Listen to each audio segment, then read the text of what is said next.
EduQuest. EduQuest offers skill-based courses in digital marketing, stock market, coding, and more. The struggle to find courses that truly speak your language, it's finally over.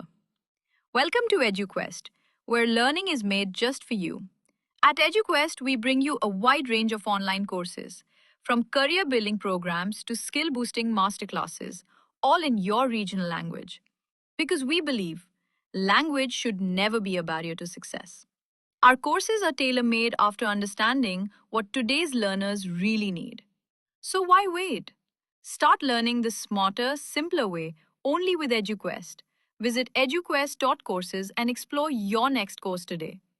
And hey, don't miss out on our exciting offers and promotions. Hi friends, நாம் இன்னைக்கு இந்த வீடியோவில் பனை மரத்திலிருந்து பெறக்கூடிய பனங்கிழங்கு பற்றின ஒரு 20 வரிகளை தான் பார்க்க போகிறோம். இதை யார் யாரெல்லாம் சாப்பிடலாம், யார் யாரெல்லாம் சாப்பிடக்கூடாது, இதனால் என்னென்ன நன்மைகள் தீமைகள், இதை பற்றி எல்லாத்தையும் விரிவாக பார்க்கலாம். நம்பர் 1, பனங்கிழங்கு அப்படிங்கிறது பனைமரத்திலிருந்து கிடைக்கக்கூடிய ஒரு வகையான கிழங்கு ஆகும். பனம்பழத்தை சாப்பிட்டுட்டு அதில் உள்ள கொட்டையை நம்ம புதைச்சி வைக்கிறதுனால அதுலேருந்து வரக்கூடிய வேர் தான் நமக்கு பனங்கிழங்காக கிடைக்குது.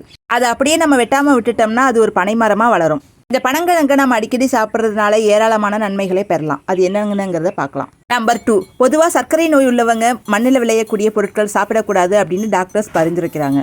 ஆனால் பனங்கிழங்கில் உள்ள வேதிப்பொருள் நம் உடம்பில் உள்ள இன்சுலினை சுரக்க வைத்து இரத்தத்தின் சர்க்கரை அளவை கட்டுப்படுத்துகிறது. இதனால சர்க்கரை நோய் உள்ளவங்க தாராளமாக இதை சாப்பிடலாம். இதனால சர்க்கரை நோய் கட்டுப்படுத்தப்படும். அது மட்டும் இல்லாமல் சர்க்கரை நோய் இல்லாதவங்களும் சாதாரணமாக இதை சாப்பிடும்போது நமக்கு சர்க்கரை நோய் வராமல் இது தடுக்குது. நம்பர் 3, பனங்கிழங்கில் அதிக அளவு இரும்புச்சத்து காணப்படுவதால் இரத்த சோகை உள்ளவர்கள் இதை அடிக்கடி எடுப்பதன் மூலம் இரத்த அணுக்களின் எண்ணிக்கை அதிகமாக்கப்பட்டு நோய் எதிர்ப்பு சக்தியும் அதிகரிக்கிறது. நம்பர் 4, பனங்கிழங்கில் உள்ள வைட்டமின்கள் எலும்பு சம்பந்தமான நோய்களான ஆஸ்ட்ரியோபோரோசிஸ் மற்றும் கீழ்வாதத்தை தடுக்க உதவுகிறது. நம்பர் 5, பனங்கிழங்கில் நார்ச்சத்து அதிகம் உள்ளது. இது குடல் ஆரோக்கியத்திற்கு நல்லது. நார்ச்சத்து அதிகம் உள்ளதால் செரிமான பிரச்சனைகளை தடுக்க உதவுகிறது. நம்பர் 6, பனங்கிழங்கில் பல மருத்துவ குணங்கள் உள்ளன. இவை குளிர்ச்சித்தன்மை உடையது, மலச்சிக்கலை தீர்க்கக்கூடியது, உடலுக்கு வலு சேர்க்கும். பனங்கிழங்கை வேக வைத்து சிறு சிறு துண்டுகளாக நறுக்கி காய வைத்து அதனுடன் கருப்பட்டி சேர்த்து இடித்து மாவாக்கி சாப்பிட்டால் உடலுக்கு தேவையான இரும்புச்சத்து கிடைக்கும். நம்பர் 7, பனங்கிழங்குடன் தேங்காய் பால் சேர்த்து சாப்பிட்டால் உடல் உறுப்புகள் பலம் பெறும். பெண்களின் கர்ப்பப்பை பலமடையும். பனங்கிழங்கு வாயு தொல்லை உடையது. எனவே இதை தவிர்க்க பனங்கிழங்குடன் பூண்டு, மிளகு, உப்பு சேர்த்து இடித்து மாவாக்கி சாப்பிடலாம். இனிப்பு தேவைப்படுபவர்கள் கருப்பட்டி சேர்த்து இடித்து சாப்பிடலாம். நம்பர் 8, பனங்கிழங்கில் நார்ச்சத்து அதிகம் இருப்பதால் இதை உண்பதால் நோய் எதிர்ப்பு சக்தி அதிகரிக்கும்.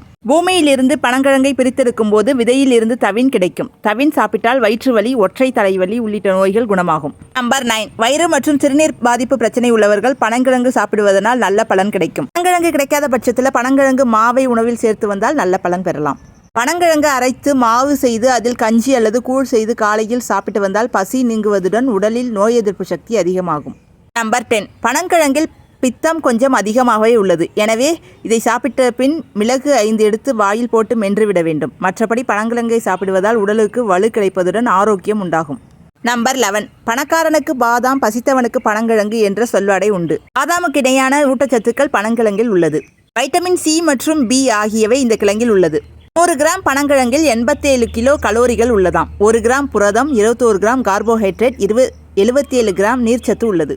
நம்பர் 12, பனங்கிழங்கு இது ஒரு சீசன் கிழங்கு. மார்கழி மாதம் முதல் மாசி மாதம் வரை பனங்கிழங்கு சீசன் என்பார்கள்.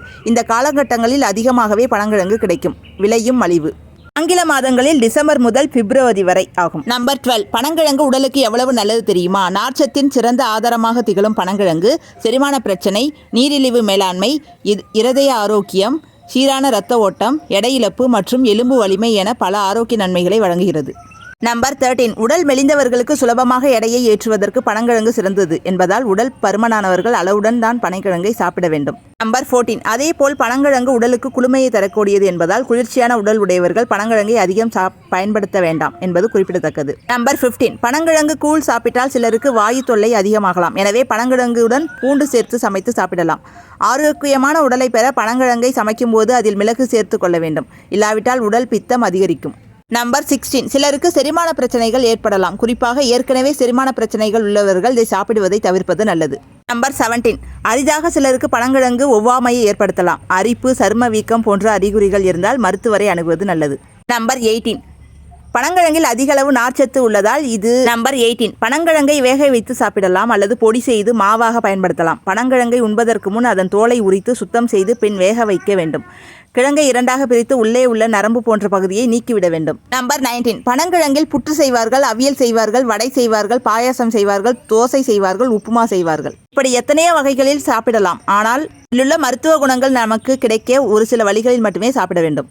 குறிப்பாக பனங்கிழங்கை வேக வைத்து சிறு சிறு துண்டுகளாக நறுக்கி காய வைத்து இடித்து மாவாக்கி வைத்துக்கொள்ள வேண்டும். அல்லது துண்டுகளாக நறுக்கி வெயிலில் 3 நாட்களுக்கு காய வைத்து அரைத்து வைத்துக்கொள்ள வேண்டும். இந்த மாவு மட்டுமே பல பிரச்சனைகளுக்கு தீர்வு தருகிறது. நம்பர் 20. சீசன் டைமில் நமக்கு கிடைக்கக்கூடிய அந்த பனங்கிழங்கை அப்படியே வேக வைத்து உரித்து அதன் நார்களை நீக்கிவிட்டு சாப்பிடுவது ரொம்பவே நல்லது. இது சீப் அண்ட் பெஸ்ட்டாக நம்ம உடலுக்கு கிடைக்கக்கூடிய ஒரு வகையான உணவுப் பொருள். தேங்க்யூ.